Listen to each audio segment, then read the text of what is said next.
Hello everyone, this is Mohit Advocate, and in today's video, this is the second video of the day. I am ready to teach the Protection of Women from Domestic Violence Act 2005, जो कि बताता है हमें कि घरेलू हिंसा होती है जो महिला के साथ, उससे कैसे डील करते हैं. And I will be covering section 1 to 10 in this video, and the later provisions I will cover in another video, that is of part 2 of Protection of Women from Domestic Violence Act. So without wasting a minute, directly I am commencing from the section 1, and I have read this act many a times, so I will read in English all the text of this, all the provisions of this act, and will translate the meaning of the provisions to the viewers in Hindi. So, section 1, short title, extent and commencement. So, section 1 is saying short title, extent and commencement, कि इसका short title क्या होगा, क्या इसका नाम बना जाएगा, इसकी हदें कहाँ तक होंगी इस एक्ट की, एंड commencement ये कहाँ से लागू है. So, this act may be called the Protection of Women from Domestic Violence Act 2005. It extends to the whole of India. It shall come into force on such date as the central government may by notification in the official gazette appoint. ये कौन सी date को appointment उसमें आया था, force में आया था 26 अक्टूबर 2006. ये आया था 26/10/2006 को एनफोर्समेंट में आया था पूरी इंडिया में. ओके, और now we will read section 2 definitions. 2A, aggrieved person. दुखी व्यक्ति कौन है? Aggrieved person means any women, कोई भी महिला, कोई एज नहीं दे रखी, कोई भी वुमेन हो सकती है, कोई भी महिला हो सकती है, बस चाइल्ड नहीं होनी चाहिए, वो बच्ची नहीं होगी, महिला हो सकती है किसी भी उम्र की, rather it be 90 years of age of women और it will be 16, 15, 14 of age of women. क्योंकि अगर 12 साल तक होती तो हम आईपीसी में भी उसे बताते कि वो चाइल्ड ही होता है, लाइक 13-14 ईयर या फिर और उससे भी ऊपर कोई की एज की महिला, कोई भी ईयर की, उसे हम वुमेन बोलेंगे. Agreed person means any women, कोई भी महिला किसी भी एज की, हु इज़, जो रह रही है, और हैज़ बीन, रह चुकी है, in a domestic relationship with the respondent. कौन सी रिलेशनशिप में? घरेलू रिलेशनशिप में, घरेलू रिश्ते में वो रह चुकी है वो महिला. किसके साथ? रेस्पोंडेंट के साथ. रेस्पोंडेंट कौन बनेगा? जो उसके साथ घरेलू हिंसा करेगा वो व्यक्ति बनेगा respondent. And who alleges to have been subjected to any act of domestic violence by the respondent. और वो महिला ही एलेज, वो आरोप लगाती है क्या, कि उसके साथ घरेलू हिंसा हुई है, उसको सब्जेक्ट किया गया है घरेलू हिंसा का, वो सब्जेक्ट रह चुकी है, मतलब वो मेन उसी के साथ घरेलू हिंसा हुई है, उस वुमेन के साथ. वो आरोप लगाती है. किस पर आरोप लगाती है? रेस्पोंडेंट पर. कि किसने उस पर घरेलू हिंसा की है? रेस्पोंडेंट ने की है. अब 2B, child. Child means any person below the age of 18 years. So it is saying, I have earlier said that in IPC it is 12 year because of want of maturity. Now 2B, child means any person below the age of 18 years. बच्चा वह child वह होता है जो 18 साल से कम का होता है, वो तो सबको पता है, वो माइनर होता है, और 18 years. And includes any adopted step और फोस्टर चाइल्ड. और इसमें चाइल्ड में कौन कौन से चाइल्ड इंक्लूड किए हुए हैं? बच्चे इंक्लूड किए हुए हैं. अडोप्टेड जो गोद लिए गए हैं. स्टेप, जो स्टेप है मीन्स स्टेप चाइल्ड्स, जिनके पेरेंट्स उन्हें छोड़ देते हैं, या और उनकी लाइफ में कोई नए पेरेंट्स या मतलब पेरेंट्स आते हैं, फादर और मदर. और फोस्टर चाइल्ड वह चाइल्ड होता है जिसको पाला जाता है, कोई दाई वगैरह पालती है और उसको बड़ा करती है, तो वो फोस्टर चाइल्ड होता है, तो वो भी चाइल्ड होता है 2B की डेफिनेशन में. 2C, compensation order means an order granted in terms of section 22. Compensation order है भुगतान का ऑर्डर. कह रहा भुगतान का ऑर्डर किस में दे रखा है? 22 सेक्शन 22 इसी एक्ट के पढ़ लेना, उसमें भुगतान का ऑर्डर है, वो सीधा हमें सेक्शन 22 में भेज रहा है. अब 2D, कस्टडी ऑर्डर. कह रहा है आप कस्टडी ऑर्डर के लिए सेक्शन 21 में चले जाइए, इसमें कुछ नहीं बता रखा. 2E, domestic incident report. अब डोमेस्टिक इंसिडेंट रिपोर्ट बहुत ही इंपॉर्टेंट है, इसका हमें इंडेक्स वाइज 2E ये ज़रूर याद करना है. सो हम इसमें कैसे याद करेंगे? रिपोर्ट 2E, जैसे 2E आ जाता है और रिपोर्ट में RE है, तो E से हम याद कर लेंगे 2E. मेरे तो ये ट्रिक एंड टिप्स है, इसी से मैं याद करता हूँ. 2E में डोमेस्टिक इंसिडेंट रिपोर्ट, तो रिपोर्ट में E आता है सेकंड पर, तो हम इसे याद कर लेंगे 2E में है. Domestic incident report means a report made in the prescribed form on receipt of a complaint of a domestic violence from an aggrieved person. कह रहा है डोमेस्टिक इंसिडेंट रिपोर्ट वह रिपोर्ट होती है, एक वह बनाई गई एक वह प्रस्तुति होती है रिपोर्ट के रूप में, एक कागज़ जिसमें पूरे भरे जाते हैं, रिपोर्ट बनी जाती है, जो कि जो इसके पीछे इसके डोमेस्टिक वायलेंस एक्ट के अंदर पीछे फॉर्म दे रखे उस हिसाब से होती है। और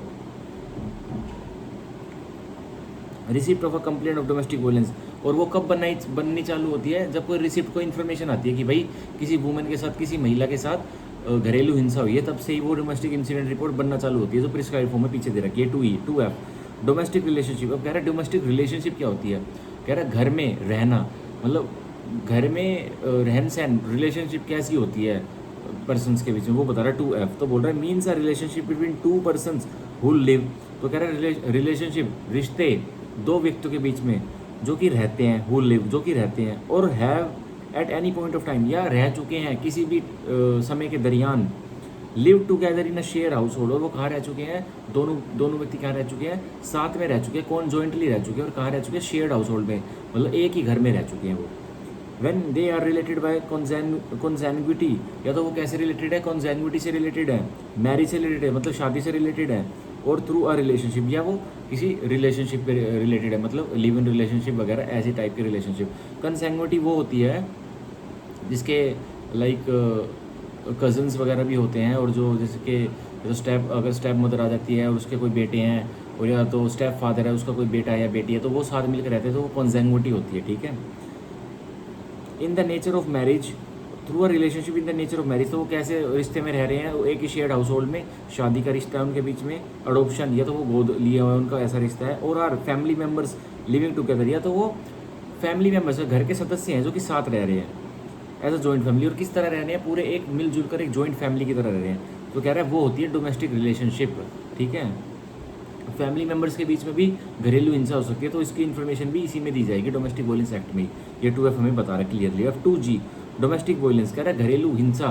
कह रहा है घरेलू हिंसा क्या होती है, has the same meaning as assign to its in section 3, कह रहा है सेक्शन 3 में चले जाओ, आपको अगर घरेलू हिंसा पता करना है क्या होती है तो सेक्शन 3 में चले जाओ इसी एक्ट के। अब 2H बोल रहा है डाउरी, कह रहा है दहेज क्या होता है, dowry shall have the same meaning as assign to it in section 2 of dowry prohibition act 1961, तो कह रहा है डाउरी की समझना है तो डाउरी प्रोहिबिशन एक्ट के सेक्शन 2 में चले जाओ, उसमें डाउरी की डेफिनेशन आपको मिल जाएगी। सो मेनली हमें इसमें protection of women from domestic violence act में सारे डेफिनेशन से इधर उधर घुमा रही है, मतलब जेनेसिस ये कोई क्रिएट नहीं कर रही, जेनेसिस कौन क्रिएट कर रहा है, अदर लॉ से बोल रही है कि वहाँ से जेनेसिस पकड़ लो, क्योंकि ये लेटेस्ट लॉ है 2005 का, इसलिए, और वो पुराने लॉ हैं सारे, इसलिए हमें भेज रही है इधर उधर। अब 2I मैजिस्ट्रेट, अब बोल रहा है मैजिस्ट्रेट कौन होता है, बोल रहा है means the judicial magistrate of the first class, magistrate वह व्यक्ति होता है जो मैजिस्ट्रेट होता है फर्स्ट क्लास का, JMIC, और एज द केस में भी द मेट्रोपॉलिटन मैजिस्ट्रेट, और जैसा ही मुकदमों जैसे मेट्रोपॉलिटन सिटीज़ में metropolitan magistrate, exercising jurisdiction under the CRPC, और वो क्षेत्रफल अपने कोर्ट का कैसे एक्सरसाइज कर रहा है, अपने अदालत का कैसे एक्सरसाइज कर रहा है, CRPC के अंतर्गत, ठीक है। In the area where the aggrieved person resides temporarily or otherwise, कह रहा है उस एरिया में वो मैजिस्ट्रेट बैठता है जिस एरिया में कौन रहती है, वो महिला रहती है, वो एग्रीड वुमेन रहती है, वो एग्रीड व्यक्ति रहता है, ठीक है। ये तो अस्थायी रूप से रहता है या पक्के रूप से रहता है, स्थायी रूप से रहता है, और द रेस्पोंडेंट रिजाइड्स, या फिर रेस्पोंडेंट रहता है उस एरिया का मैजिस्ट्रेट भी की जुडिक्शन भी हो सकती है इस केस में। Or the domestic violence is alleged to have been taken, या कोई घरेलू हिंसा जहाँ जिस जगह पे हुई थी उसका मैजिस्ट्रेट की जुडिक्शन बनती है, तो सीधे सीधे हमें सेक्शन 2 क्लोज I में 3 जगह की जुडिक्शन बता देता है, क्षेत्रफल बता देता है कि केस कहाँ डल सकता है, तो बोल रहा है या तो जहाँ अग्रीड वुमन जिसके साथ मार पिटाई हुई है, घरेलू हिंसा हुई है, जहाँ वो रहती है, या तो स्थायी रूप से या अस्थायी रूप से, तो उस जगह की जुडिक्शन बन जाएगी, या तो जहाँ रेस्पोंडेंट जिसने मार पिटाई की है जहाँ वो रहता है तो उस जगह की जुडिक्शन बन जाएगी, वहाँ केस डल जाएगा, कंप्लेंट डल जाएगी। और कह रहा है जहाँ वो मार पिटाई वो डोमेस्टिक वायलेंस हुई है उस जगह की बन जाएगी, तो स्पेशली क्लियरली बोल रहा है कि 3 जगह की जुडिक्शन बन रही है 2I के according. Okay, now section 2J बोल रहा है मेडिकल फैसिलिटी, बोल रहा है मेडिकल फैसिलिटी की मदद कैसे होगी, मेडिकल इलाज वगैरह कैसे होगा, mean such facility as may be notified by the state government, तो मेडिकल फैसिलिटी वह फैसिलिटी है जो कि नोटिफाई कर रखा है, नोटिफिकेशन दे रखी है किसने, राज्य सरकार ने, to be a medical facility की किसी जगह को, किसी अस्पताल को मेडिकल फैसिलिटी बना रखा है, और द पर्पज इस कानून के तहत किसी जगह को, किसी अस्पताल को स्पेशली मेडिकल फैसिलिटी बना रखा, तो वो 2J होता था। 2K मॉनेटरी रिलीफ, कह रहा है पैसों का रिलीफ, मॉनेटरी रिलीफ पैसों से संबंधित कोई रिलीफ है तो वो क्या होता है, बोलते हैं means the compensation which the magistrate may order the respondent to pay to the aggrieved person, monetary relief वह एक भुगतान होता है जो कि मैजिस्ट्रेट ऑर्डर करता है, किसको ऑर्डर करता है, रेस्पोंडेंट को, जिसने मार पिटाई की है, घरेलू हिंसा की है, कि तुम किसको दो, एग्रीड पर्सन को, जिसके साथ तुमने घरेलू हिंसा की है उसको तुम कंपनसेशन दो, भुगतान दो। At any stage during the hearing of the application, और कह रहा है किसी भी टाइम पे दे वो ऑर्डर कर सकता है मॉनेटरी रिलीफ का, कंपनसेशन ऑर्डर का मजिस्ट्रेट किसी भी टाइम पे जब वो प्रक्रिया उस केस की चल रही है कंप्लेंट की। Seeking any relief under this act, और इस एक्ट के तहत उस महिला ने, एग्रीड वुमन ने कोई रिलीफ, कोई प्रेयर मांग रखी है, मतलब बोला हुआ कि जी मेरे को दिला दो ये भुगतान। To meet the expenses incurred and the losses suffered by the aggrieved person, और किस लिए भुगतान दिलाया जाएगा, क्या मकसद है कि जो खर्चे वो एग्रीड वुमन कर रही है मुकदमे में, या उसको कोई नुकसान हुआ है, किसकी वजह से नुकसान हुआ है, क्योंकि उसके साथ डोमेस्टिक वायलेंस की गई थी, और किसने की थी, एग्रीड, उसने रेस्पोंडेंट ने की थी, उसके साथ घरेलू हिंसा की थी। ये 2K बताता है। 2L नोटिफिकेशन, ये बस 2L कुछ भी इंपॉर्टेंट नहीं है। 2M प्रिस्क्राइब, ये भी इंपॉर्टेंट नहीं है। 2N प्रोटेक्शन ऑफिसर, अब ये बहुत इंपॉर्टेंट है। 2N में दे रखा है प्रोटेक्शन ऑफिसर, तो प्रोटेक्शन में N आता है लास्ट में, तो हम जेनेसिस इससे ले लेंगे। मैं तो मेरी सिंपल सी ट्रिक एंड ट्रिप से इससे मैं याद करता था। 2N प्रोटेक्शन ऑफिसर, तो प्रोटेक्शन N आता है लास्ट में, तो मैं इससे याद करता था। ये इंडेक्स बेस आ सकता है प्री में। तो 2N प्रोटेक्शन ऑफिसर बोल रहा है। बचाव अधिकारी कौन होगा, means an officer appointed by the state government under subsection 1 of section 8, कह रहा है एक अधिकारी वो होता है जो राज्य सरकार ने नियुक्त किया है, और कब कहाँ नियुक्त किया है, सेक्शन 8 के सबसेक्शन 1 में देख लेना, ये सीधा वहाँ भेज रहा है। अब 2N। अब 2O प्रोटेक्शन ऑर्डर, बोल रहा है प्रोटेक्शन ऑर्डर क्या होता है, बचाव का ऑर्डर, कि बचाव कैसे होगा उसका कोई ऑर्डर, तो कह रहा है protection order means an order made in terms of section 18, कह रहा है सेक्शन 18 में चले जाओ अगर प्रोटेक्शन ऑर्डर के बारे में ज़्यादा जानना है तो। Now it's saying 2P residence order, कह रहा है निवास का ऑर्डर क्या होता है, means an order granted in terms of subsection 1 of section 19, कह रहा है निवास के ऑर्डर के लिए आपको देखना है तो 19 सेक्शन 19 सबसेक्शन 1 में चले जाओ, वहाँ भेज रहा है सीधा, वहाँ से आप देख लो जेनेसिस। अब 2Q कह रहा है 2Q क्या होता है, रेस्पोंडेंट बता रहा है क्या होता है, means any adult male person, so कह रहा है रेस्पोंडेंट हमेशा एनी अडल्ट मेल पर्सन होगा, कोई बड़ा आदमी जो 18 साल से ऊपर हो चुका है, एक मेल, एक पुरुष, हु इज़ जो कि है, or has been in a domestic relationship, या रह चुका है किसमें, एक घरेलू उसमें रिश्ते में रह चुका है, विद द एग्रीड पर्सन, किसके साथ रह चुका है, जिसके साथ उसने घरेलू हिंसा की थी उसके साथ वो रह चुका है रेस्पोंडेंट घरेलू उसमें रिश्ते में, and against whom the aggrieved person has sought any relief under this act, और जिसके विरुद्ध एग्रीड पर्सन ने, उस महिला ने इस कानून के तहत कोई रिलीफ क्लेम किया है तो वो होता है रेस्पोंडेंट। 2Q। अब 2R हमें बताता है सर्विस प्रोवाइडर क्या होता है, सर्विस प्रोवाइडर मतलब जो सर्विसेज देते हैं इस एक्ट के अंदर, किसको सर्विसेज देते हैं, उस महिला को जिसके साथ घरेलू हिंसा हुई है। Means an entity registered under subsection 1 of section 10, सो बोल रहा है फिर जेनेसिस के लिए वहाँ क्रिएशन कर रहा है कि सेक्शन 10 सबसेक्शन 1 में देख लो कि सर्विस प्रोवाइडर होता क्या है, ये सीधा सीधा 2R बोल रहा है। अब 2S शेयर्ड हाउस होल्ड, कह रहा है शेयर्ड हाउस होल्ड क्या होता है, कह रहा वो चीज़ हाउस होल्ड मतलब वो परिसर जिसको शेयर किया गया था, और किसने शेयर किया था, उस महिला के साथ, उस महिला ने और उस व्यक्ति ने, पुरुष ने, जिसके साथ दोनों में मतलब जिसमें रिश्ते थे, जो कि एक घर में रह रहे थे, शेयर्ड हाउस होल्ड, जिस महिला के साथ घरेलू हिंसा हुई है और वो रेस्पोंडेंट जिसने उस पुरुष ने की है, तो वो शेयर्ड हाउस होल्ड में एक कॉमन घर में रह रहे थे, तो वो 2S बताता, बोलता है means a household where the person aggrieved lives, तो शेयर्ड हाउस होल्ड वह परिसर होता है जिसमें जो व्यक्ति जिसके साथ घरेलू हिंसा हुई है वो रहता है, वो रहती है, और at any stage has lived, या किसी टाइम के दौरान वो रह चुकी है इन अ डोमेस्टिक रिलेशनशिप, और किस में रह चुकी है, एक घरेलू रिश्ते में रह चुकी है, इधर सिंगली और अलोंग विद द रेस्पोंडेंट, या तो अकेले रह चुकी है और बार बार वो आके उस घर में वो हिंसा करता था, या वो साथ में रह चुके हैं जो कि फिर साथ में मिलकर वो हिंसा करता था उस महिला के साथ। And include such household whether owned or tenanted इधर जॉइंटली और बाय द एग्रीड पर्सन, कह रहा है, और वो इसमें वो परिसर भी आएगा, वो घर का परिसर भी आएगा, या तो वो खुद एग्रीड पर्सन ने जो ओन कर रखा था या किराए पे ले रखा था, या उन दोनों ने, एग्रीड पर्सन ने और रेस्पोंडेंट ने मिलकर जॉइंटली किराए पे ले रखा था, या फिर ओन कर रखा था, मतलब वो मालिक खुद के थे, ठीक है। विच इधर द एग्रीड पर्सन और द रेस्पोंडेंट और बोथ जॉइंटली और सिंगली हैव एनी राइट, और उसमें एग्रीड पर्सन का या फिर उस रेस्पोंडेंट का कोई राइट है, कोई अधिकार है उसमें शेयर्ड हाउस होल्ड में, उस परिसर में, उस घर में, टाइटल है, मतलब इन दोनों में से कोई ओनर है, ठीक है, इंटरेस्ट है, मतलब कोई ओनरशिप नहीं है पर कोई वैसा हित है, मतलब कोई वेस्टेड इंटरेस्ट है, और इक्विटी, या फिर कोई इक्विटी उनको ग्रांट कर रही है कि भाई ये तो इनका ही है घर। And include such a household which may belong to the joint family, और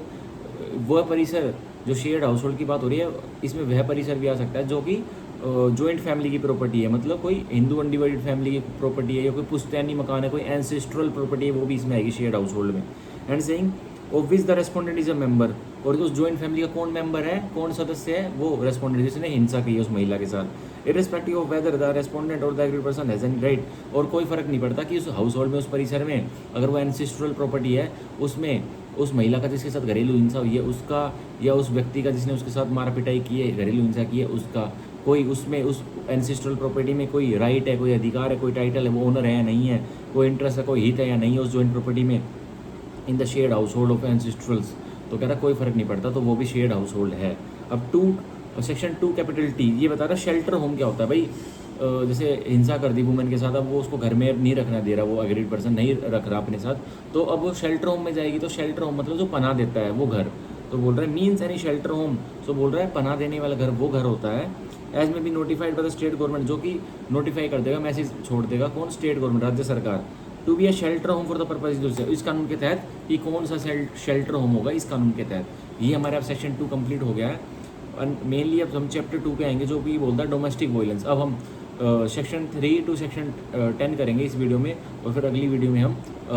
सेक्शन 11 से कंटिन्यू करेंगे, जो कि नेक्स्ट वीडियो में हो जाएगा। And believe me this translation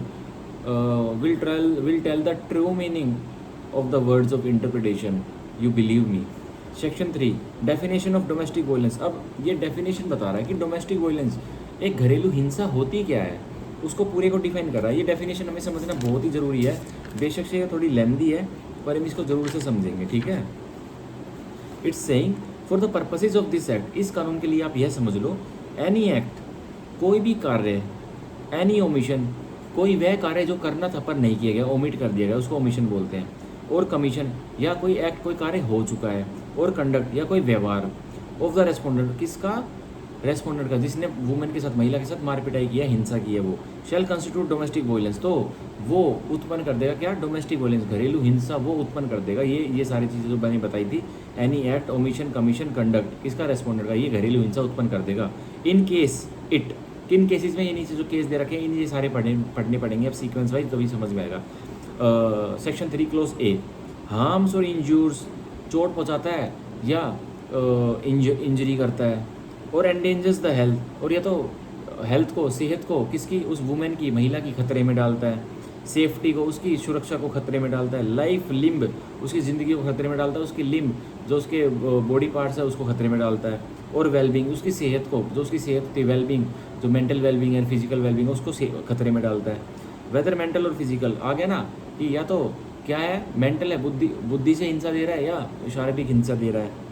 of the aggrieved person, किसको, उस महिला को जो कि एग्रीड है, दुखी है, और टेंड्स टू डू सो, या कह रहा है किसी और को कहता है कि तुम इसके साथ करो ऐसा, and includes causing physical abuse, और इसमें डोमेस्टिक वायलेंस में, घरेलू हिंसा में क्या इंक्लूड है, फिजिकल वायलेंस, मतलब शरीर पर कोई मार पिटाई, सेक्सुअल अब्यूज़, कोई भाई सेक्सुअल इंटरकोर्स करते द्वारा कोई घरेलू हिंसा, कोई हिंसा हुई है, ठीक है, वर्बल, कोई गाली गलौज करता है, एंड इमोशनल अब्यूज़, की भाई इमोशनली बिल्कुल डल कर देता है, ऐसे ताने मारता है जिससे कि महिला डल हो जाती है और उसको बिल्कुल भी वो अच्छा नहीं लगता, एंड इकोनॉमिक अब्यूज़, और पैसों के अब्यूज़, पैसों के लिए कुछ अभद्रता के वाले इलीगल, कोई गैर कानूनी वर्ड या कोई असभ्य वर्ड बोलता है कि जो कि अच्छे नहीं है बिल्कुल भी, तो वो भी डोमेस्टिक वायलेंस है, घरेलू हिंसा है 2A के तहत। 2B हरासिस, कह रहा है दुखी करता है, छेड़ता है,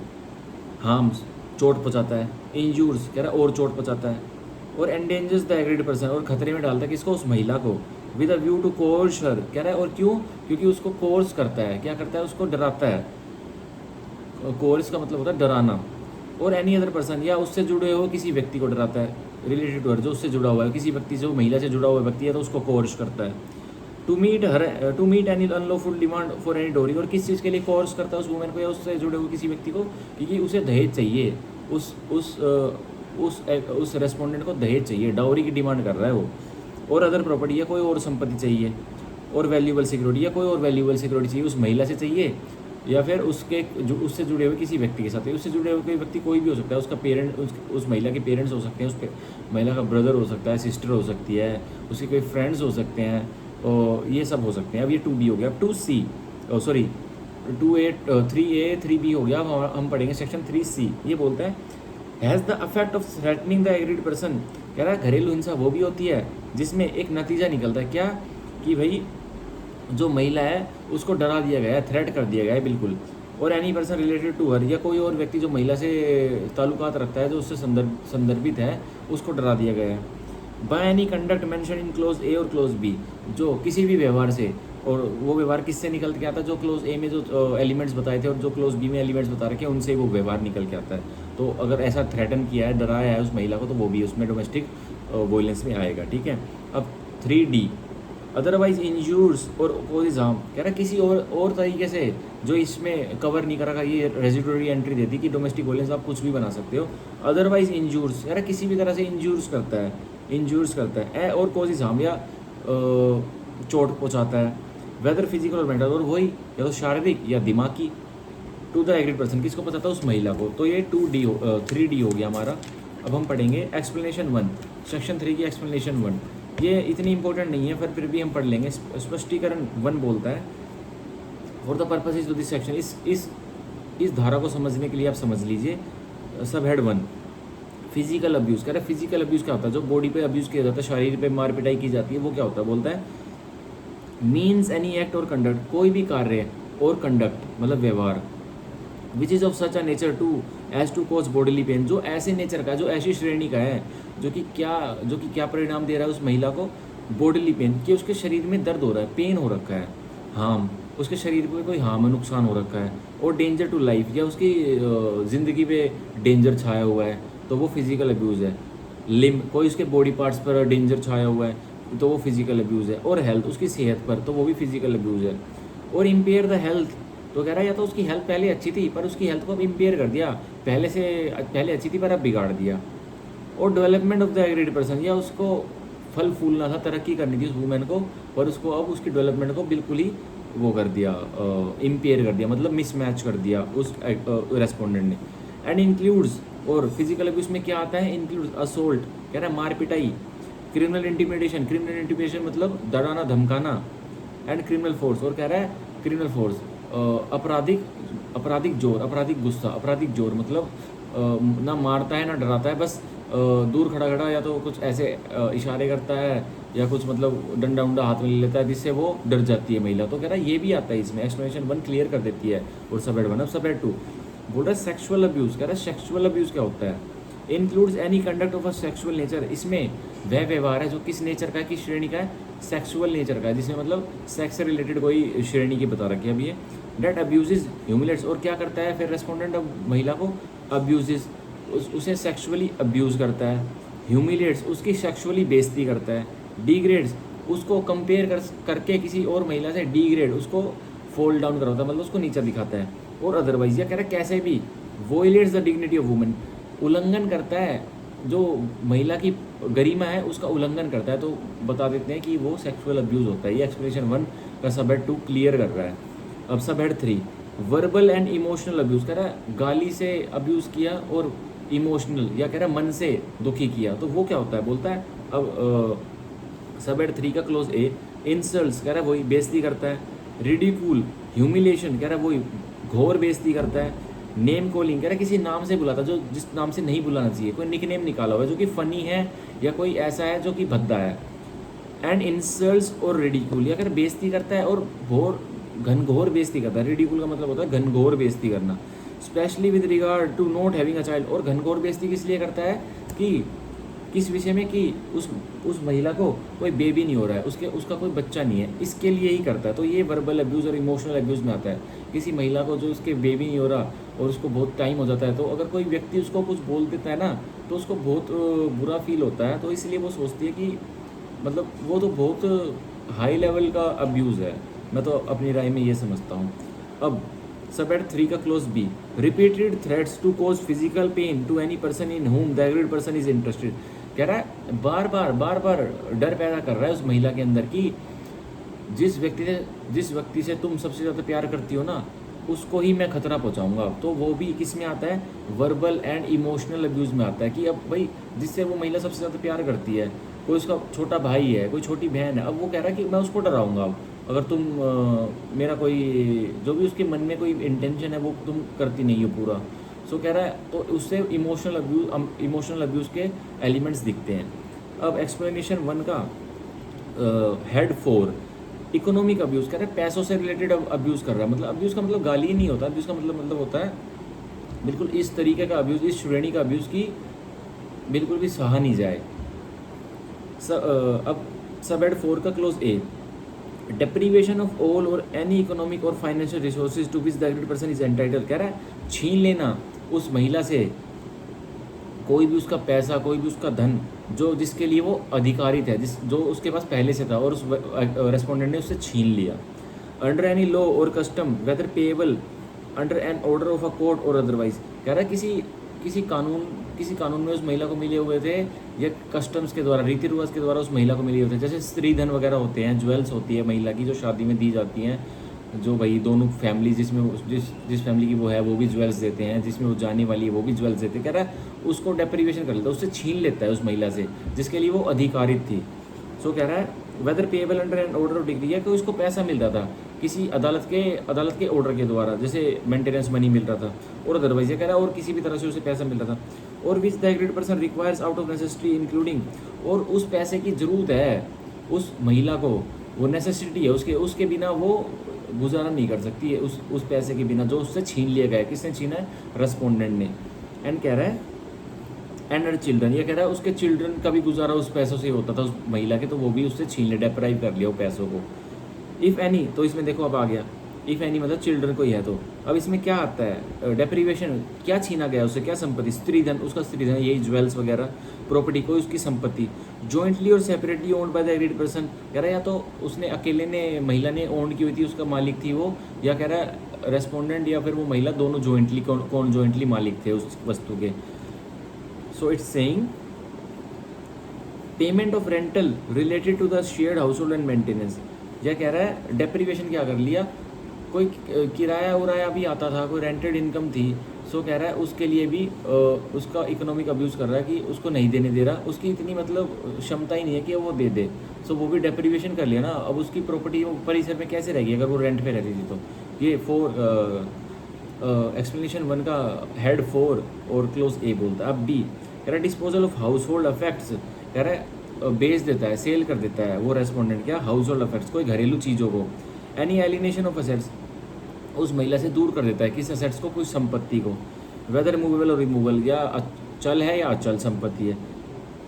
वैल्यूएबल्स, कोई कीमती चीज़ों को बेच देता है। एलिनेट मतलब उससे महिला से दूर कर देता है। शेयर्स, कोई शेयर्स है उसके, securities, bonds and the like, और other property in which the aggrieved person has an interest और is entitled to use by virtue of domestic relationship, जिसका इन सारी चीज़ों को, शेयर्स वगैरह को, उसने कंपनी में शेयर ले रखे थे उस महिला ने,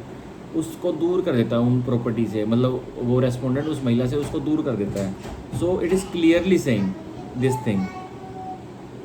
कि ऐसा नहीं करना, अगर ऐसी चीज़ होगी तो वो इकोनॉमिक अब्यूज़ होगा। अब clause C of sub head 4, prohibition or restriction to continued access to resources, तो कह रहा है रुकावट करता है, और रिस्ट्रिक्शन कह रहा है बिल्कुल रोकता है, क्या? कंटिन्यूड एक्सेस, क्या कह रहा है? कुछ इन्जॉय मत करो, उस महिला को कहीं जाने नहीं देता, टू रिसोर्सेज, जहाँ वो जाने के लिए अधिकारित है, किन रिसोर्सेज पे, or facilities which the aggrieved person is entitled to use, या कोई ऐसी फैसिलिटीज़ है जिसमें वुमेन का अधिकार है जाने के लिए, यूज़ करने के लिए, उसको इस्तेमाल के लिए, और इन्जॉय व virtue of the domestic relationship, और उसको इन्जॉयमेंट करने का, उसको यूज़ करने का, इन्जॉय करने का उस वस्तु को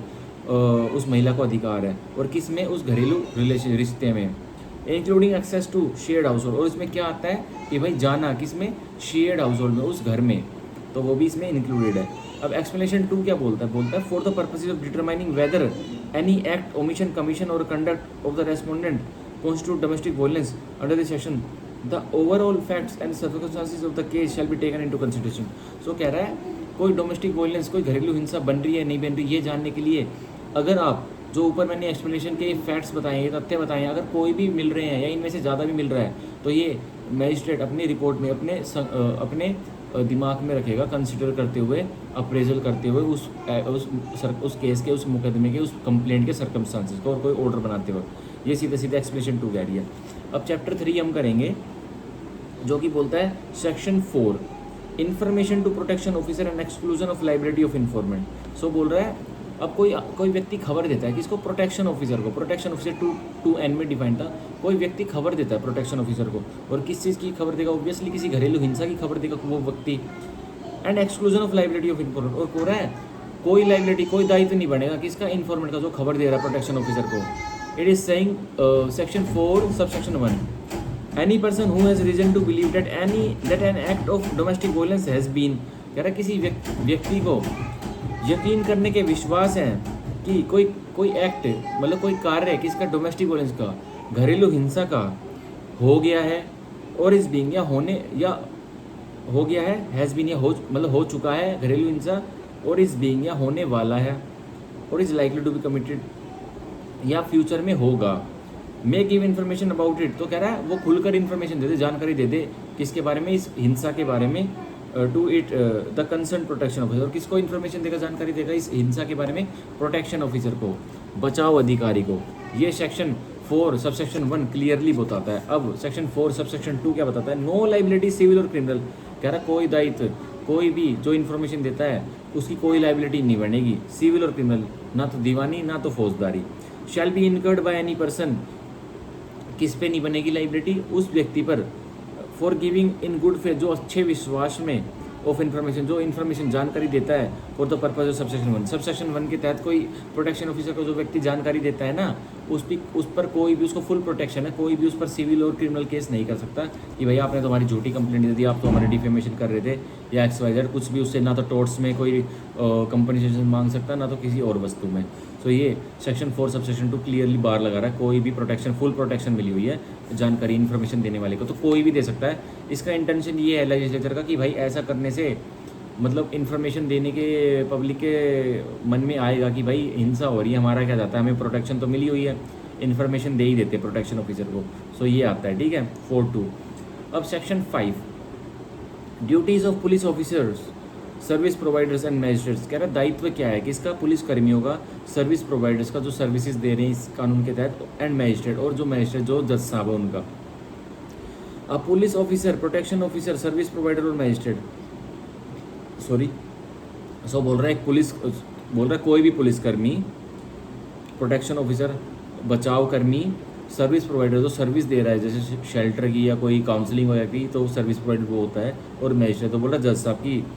who has received a complaint of domestic violence, जिसने प्राप्त की है एक कंप्लेंट, एक दरखास्त किसकी, घरेलू हिंसा की,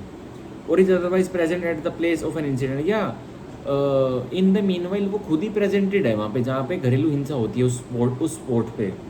और डोमेस्टिक वायलेंस, और when the incident of domestic violence is reported, और कह रहा है या वो प्रेजेंट है कहाँ पर, जहाँ पे एट प्रेजेंट डोमेस्टिक वायलेंस हुआ है, घरेलू हिंसा पुलिस कर्मी के सामने हुई है, प्रोटेक्शन ऑफिसर के सामने हुई है, सर्विस प्रोवाइडर के सामने हुई है, और मैजिस्ट्रेट के सामने हुई है, कह रहा है या तो हो रही है या हो चुकी है, और वो वहाँ प्रेजेंट है, ये चारों व्यक्ति। Is reported to shell inform the aggrieved person, तो कह रहा है तुरंत ये चारों बंदे क्या करेंगे, जानकारी देंगे एग्रीड पर्सन को, उस महिला को, क्या कि तुम्हारे पास ये राइट्स हैं, ये ड्यूटीज होंगी, ये जानकारी देना। 5 का clause A, of her right to make an application for obtaining a relief by way of a protection order, कि एग्रीड पर्सन को, एग्रीड महिला को उसके अधिकार बताएंगे कि तुम्हारे पास पूरा अधिकार है कि तुम एक पत्र लगाओ मैजिस्ट्रेट की कोर्ट में और तुम एक रिलीफ पाओ, और रिलीफ किस वे में पाओ, किस तरीके से पाओ, अ प्रोटेक्शन ऑर्डर, तुम एक बचाव का ऑर्डर अपने फेवर में पास करवा लो। An order for monetary relief, कोई तुम्हें पैसे पूसे चाहिए, कोई मॉनेटरी रिलीफ चाहिए, कोई तुम्हें पैसा चाहिए, तो उसका ऑर्डर आप पास करवा लीजिए। अ कस्टडी ऑर्डर, किसी बच्चे की आपको कस्टडी चाहिए, जो आपका बच्चा है वो रेस्पोंडेंट के पास है, उसको आपको उसकी कस्टडी चाहिए, तो उसके ऑर्डर आप पास करवा लीजिए। अ रेजिडेंस ऑर्डर, आपके पास कोई घर नहीं है और रेस्पोंडेंट ने आपका घर कब्जा रखा है, आपके पति ने या वही वो व्यक्ति जिसने आपके साथ मार पिटाई करी है, हिंसा करी है, तो बोल रहा है अगर उसने आपका घर आपसे दूर, परिसर आपसे दूर कर रखा, तो आप एक रेजिडेंस ऑर्डर, रहने के लिए ऑर्डर भी पास करवा सकते हो। अ कंपनसेशन ऑर्डर, और कह रहा है एक भुगतान ऑर्डर भी आप पास करवा सकते हो, और more than one such order, या इनमें से एक से ज़्यादा ऑर्डर आप पास करवा सकते हो, ये बोल रहा है। अब सीधी सीधी बात है। अब क्लोज बी, 5 का क्लोज बी क्या बोल रहा है, ऑफ द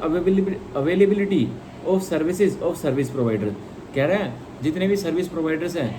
वो अवेलेबल हैं आपके लिए 24/7, वो आपको हर संभव मदद करेंगे। तो इसके बारे में भी उस एग्रीड पर्सन को ये चारों व्यक्ति, police officer,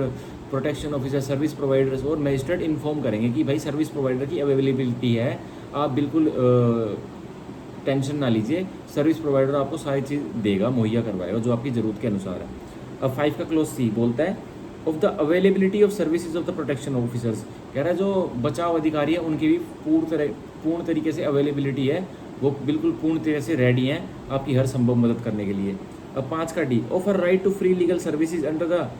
LSA act, legal services authorities act 1987, कह रहा है आपके पास पूरा अधिकार है कि आप फ्री सर्विसेज, अगर आपके पास इतने पैसे नहीं है कि आप कोई वकील कर सकते हैं, कोई लीगल रिप्रेजेंटेटिव कर सकते हैं, तो आपको फ्री लीगल सर्विस भी दिलाई जाएगी जो आपकी कानूनन मदद करेगा वो वकील।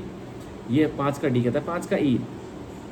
Offer right to file a complaint under section 498 capital A of IPC wherever relevant, कह रहा है आपके पास पूरा अधिकार है कि आप दरखास्त फाइल करिए एक क्रिमिनल कंप्लेंट जो कि 498 capital A Indian penal code में फाइल होती है,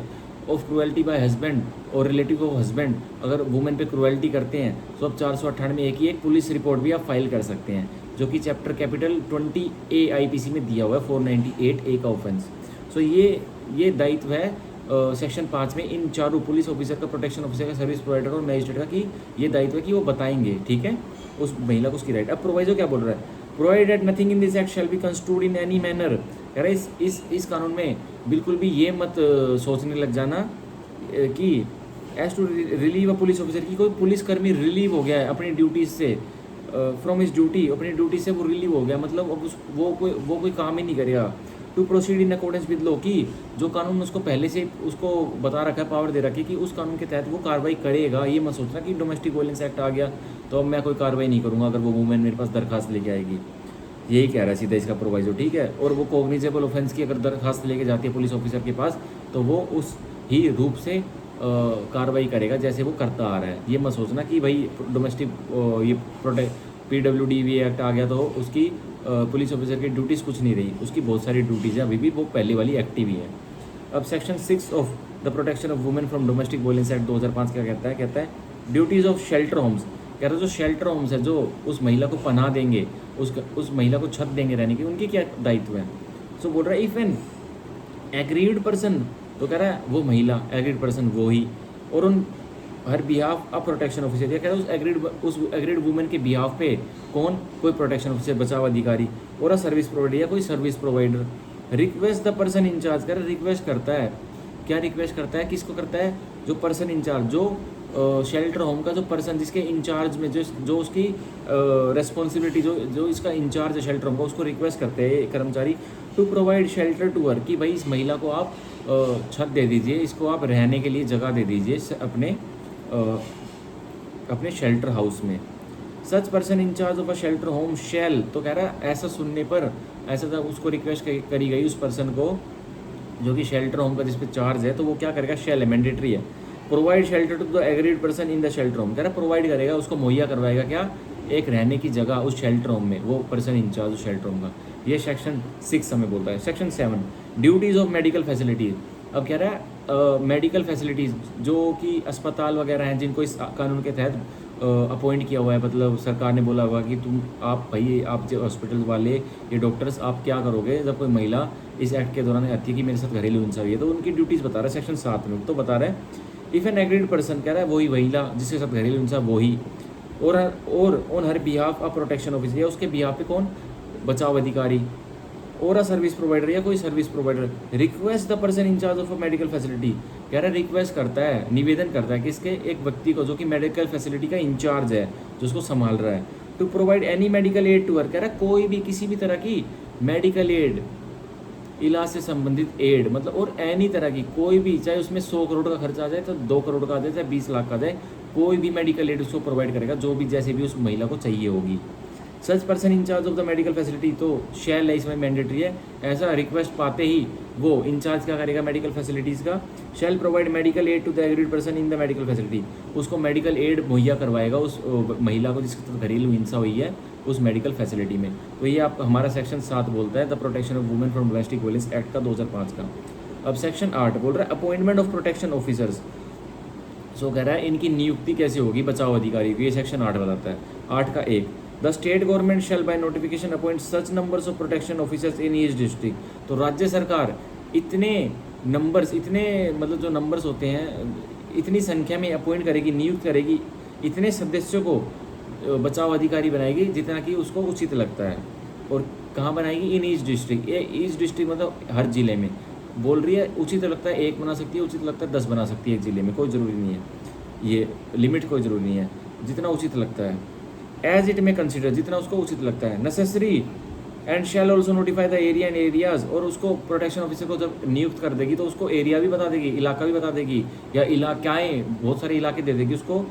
within which a protection officer shall exercise the power and perform the duties concerned on conferred on by him or under his act। ये कह रहा है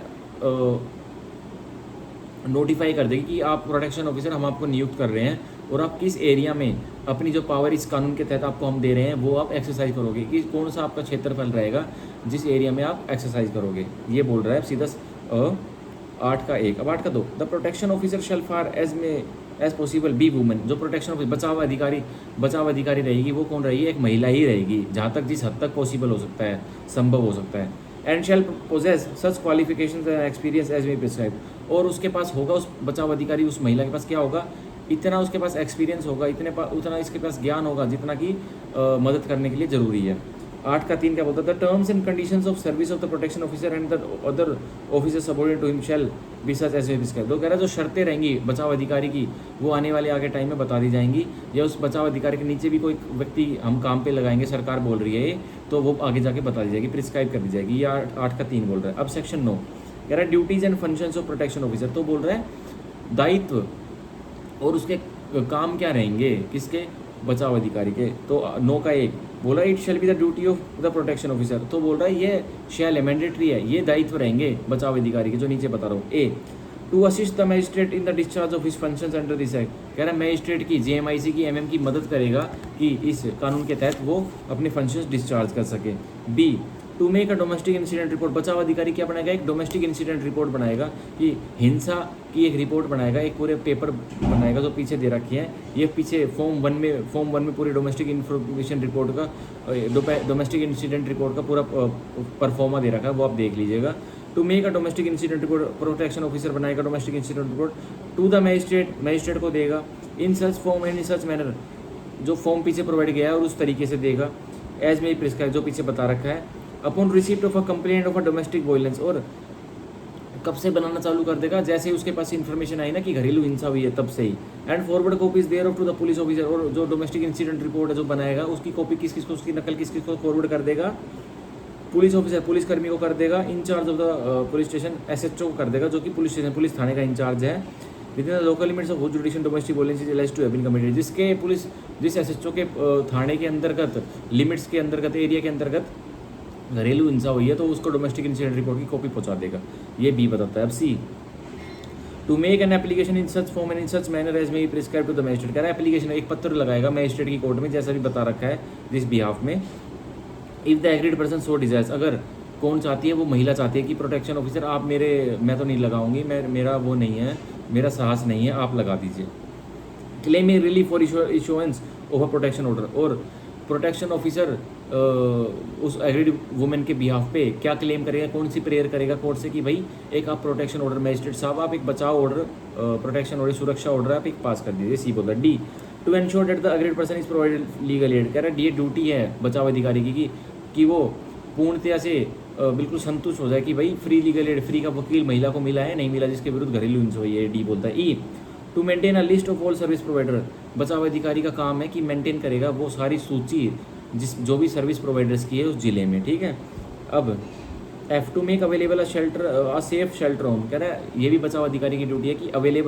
availability करवाएगा किसकी, कि महिला को रहने के लिए शेल्टर होम, एक घर मिल जाए। G to get the aggrieved person medically examined, उसकी ड्यूटी है कि मेडिकल फैसिलिटीज़ में बचाव अधिकारी की इस महिला को लेके जाएगा जिसके विरुद्ध घरेलू हिंसा हुई है कि भाई ये मेडिकली इनका मेडिकल एग्जामिनेशन हो जाए, ये भी बचाव अधिकारी की duty. H to ensure that the order for monetary relief under section 20 is complied with and executed in accordance with the procedure of the CrPC. So कह रहा है जो मॉनेटरी रिलीफ मैजिस्ट्रेट साहब ने निकाला था, पैसे से रिलेटेड कोई ऑर्डर निकाला था, तो कह रहा है बचाव अधिकारी का कार्य है कि वो पूर्णतया से एग्जीक्यूट हो जाए जो सीआरपीसी के प्रोविजन है इस बिहाफ में। I to perform such other duties as may prescribe, अब ये रेज्यूटरी एंट्री रहती, अब कुछ भी कार्य कर सकता है बचाव अधिकारी, प्रोटेक्शन ऑफिसर, जो भी उसको उचित लगता है। अब सेक्शन 9 का subsection 2, the protection officer shall be under the control and supervision of the magistrate, तो बचाव अधिकारी किसके अधीन रहेगा, किसके ऑर्डर के नीचे रहेगा, किसके नीचे काम करेगा, मैजिस्ट्रेट के सुपरविजन में रहेगा, मैजिस्ट्रेट उसकी देख रेख करता रहेगा बचाव अधिकारी की। And shall perform the duties impose on him by the magistrate, और कह रहा है सारी दायित्व बचाव अधिकारी प्रोटेक्शन ऑफिसर वो वाले करेगा, निभाएगा, परफॉर्म करेगा जो कि मैजिस्ट्रेट ने उसको दे रखे हैं, जो कि बताएगा मैजिस्ट्रेट उसे। एंड द गवर्नमेंट बाय और अंडर दिस एक्ट, या तो मैजिस्ट्रेट बता देगा या राज्य सरकार बता देगी जिसके वो अधीन, जिसने उसको नियुक्त किया था, ये बताता है। अब सेक्शन 10 सर्विस प्रोवाइडर्स, आज का लास्ट सेक्शन है सेक्शन 10 सर्विस प्रोवाइडर्स। 10 का 1 subject to such rules as may be made in this behalf, कह रहा है सभी रूल्स जो इस बिहाफ में बनाए जाते हैं उसको तो मानना। और आगे सुनो general rule, any voluntary association, कोई अपनी इच्छा से कोई एसोसिएशन उठ के आती है, registered under the societies act 1860, जो कि एसोसिएशन रजिस्टर्ड है, उसको परमिशन, उसको मान्यता मिली हुई है किसके अंतर्गत, सोसाइटीज एक्ट 1860 के अंतर्गत। और a company registered under the companies act, या कोई कंपनी है स्वयं इच्छा वाली कंपनी जो खुद उठ के आई है और कंपनीज एक्ट में वो भी रजिस्टर्ड है, मान्यता प्राप्त है कंपनीज एक्ट 1956 में। और any other law for the time being force, या किसी और लॉ में वो कंपनी रजिस्टर्ड है टाइम के संदर्भ में, with the objective of protecting the rights and interest of the women. और उन कंपनी का और उस वॉलंटरी एसोसिएशन का क्या ऑब्जेक्टिव है, उनका क्या एम है कि भाई महिला की सेवा करनी है, महिलाओं का वेलफेयर करना, उनका उद्धार करना है, उनका उद्धार करना है, ठीक है। एंड इंटरेस्ट ऑफ वुमेन, और महिलाओं के हितों को बचाना है बाय एनी लॉफुल मीन्स, किसी भी कानूनी तरीके से, including providing of legal aid. इसमें क्या हो सकता है, उनका ऑब्जेक्टिव क्या हो सकता है, लीगल एड, कोई कानूनी मदद मुहैया करवानी है, मेडिकल कोई अस्पताल से जुड़ी हुई कोई मदद मुहैया करवानी है, फाइनेंशियल कोई पैसे से रिलेटेड कोई मदद मुहैया करवानी है, और अदर असिस्टेंस, या कोई और अदर असिस्टेंस देना उन एसोसिएशन को, उस कंपनी को। Shall register itself with the state government, तो कह रहा है अगर एसोसिएशन आएंगी, वो कंपनी आएंगी तो वो अपने आप को रजिस्टर फिर से कराएंगी राज्य सरकार में एज अ सर्विस प्रोवाइडर, की आप सर्विस प्रोवाइडर बन जाइए, आप सेवाएं दीजिए फॉर द पर्पज इस कानून के प्रोविजंस के तहत, धाराओं के तहत। अब 10 का 2 क्या कहता है, a service provider register under subsection 1 shall have the power to. अब जो सर्विस प्रोवाइडर जो सेवाएं देगा, जो ये कंपनी और एसोसिएशन, तो वो उसके पास क्या शक्तियाँ रहेंगी, अब ये नीचे उसकी शक्तियाँ दे दी। A record the domestic incident report, अब कह रहा है प्रोटेक्शन ऑफिसर के पास तो थी डोमेस्टिक इन्फॉर्मेशन रिपोर्ट बनाने की पावर, अब कह रहा है सर्विस प्रोवाइडर के पास भी आ जाएगी। इन द प्रिस्क्राइब फॉर्म, जो पीछे फॉर्म दे रखा उसमें, if the aggrieved person so Dzire, अगर वो महिला चाहती है कि सर्विस प्रोवाइडर आप मेरी बना दीजिए domestic incident report, and forward a copy thereof to the magistrate, और अब सर्विस प्रोवाइडर उसकी कॉपी को फॉरवर्ड कर देगा। And the protection officer having jurisdiction in the area, उस प्रोटेक्शन ऑफिसर को फॉरवर्ड कर देगा जो जिसको क्षेत्रफल है उस एरिया का, where the domestic violence took place, जहाँ भी घरेलू हिंसा हुई है, ये अब उसकी पावर है सर्विस प्रोवाइडर की। B get the aggrieved person medically examined, अब उस एग्रीड महिला को उस महिला को मेडिकल उसका एग्जामिनेशन करवाएगा, उसका अस्पताल में उसको ले जाके उसका इलाज करवाएगा और उसकी एग्जामिनेशन, उसकी परीक्षा करवाएगी कहाँ कहाँ चोट लगी हुई है इस महिला को, ये भी उसकी पावर है, शक्ति है सर्विस प्रोवाइडर की। And forward a copy of the medical report, और जो मेडिकल रिपोर्ट बन करके आएगी उसको फॉरवर्ड करेगा टू द प्रोटेक्शन ऑफिसर, किसको फॉरवर्ड करेगा, किसको भेज देगा, पास कर देगा प्रोटेक्शन ऑफिसर को। And the police station within the local limits of whose which the domestic violence took place, और उस पुलिस स्टेशन के उस थाने के लोकल जुरिडिक्शन एरिया में भेज देगा जिसमें वो डोमेस्टिक वोलेंस हुआ है, घरेलू हिंसा हुई है। C ensure that the aggrieved person is provided shelter in a shelter home, तंदुरुस्ती से देखेगा सर्विस प्रोवाइडर की भाई महिला को शेल्टर होम में रुकने के लिए जगह मिली है नहीं मिली है। If she so requires and forward a report of the lodging of the aggrieved person in the shelter home, या फिर अगर नहीं मिली है तो रिक्वायर करेगा कि भाई शेल्टर होम में उसको जगह दिलाई जाए, ये भी पावर है उस सर्विस प्रोवाइडर की, ठीक है। With in the local limits of domestic violence took place, और जहाँ भी वो रहती है, ठीक है, जहाँ भी उसके साथ घरेलू हिंसा हुई है। अब सेक्शन 10 का 3 जो कि लास्ट सेक्शन आज हमारा सब सेक्शन है, no suit prosecution other legal proceeding, कह रहा है कोई भी दीवानी मुकदमा, कोई भी फौजदारी मुकदमा और कोई अन्य कानूनी प्रक्रिया चल रहा है अगेंस्ट एनी सर्विस प्रोवाइडर, कह रहा नहीं चलेगी, किसके विरुद्ध, कोई जो सेवाएं जो एसोसिएशन और कंपनी दे रही है उनके विरुद्ध नहीं चलेगी। और any member of the service provider, या कोई मेंबर कोई सदस्य सर्विस प्रोवाइडर का तो उसमें भी नहीं चलेगी। हु इज़, या जो है, और who is deem to be, या जो रह चुका है, एक्टिंग और परपोर्टिंग टू एक्ट कर रहा है, कार्य कर रहा है, या कार्य करने की एक्ट वो कर रहा है, वो कार्य करने को उसके लिए उसको पावर है। For anything which is done in good faith, जिसके लिए उसने कार्य किया है अच्छे विश्वास में उस महिला के लिए, डन और इंटेंडेड टू बी डन, कार्य किया है या कार्य करने की नीयत रखी है अच्छे विश्वास से। In the exercise of power, और किस शक्तियों में जो उसको सर्विस प्रोवाइडर को शक्तियाँ मिली हुई हैं। और डिस्चार्ज ऑफ फंक्शन, क्या कह रहा है, कोई फंक्शन जो उसको मिले हुए हैं उसको डिस्चार्ज करने में, अपना ऋण उतारने में as service provider under this act, इस कानून के तहत। Towards the prevention of commission of domestic violence, और सिर्फ वो क्यों कर रहा है ये सारे, उसका क्या ऑब्जेक्टिव सर्विस प्रोवाइडर का, कि भाई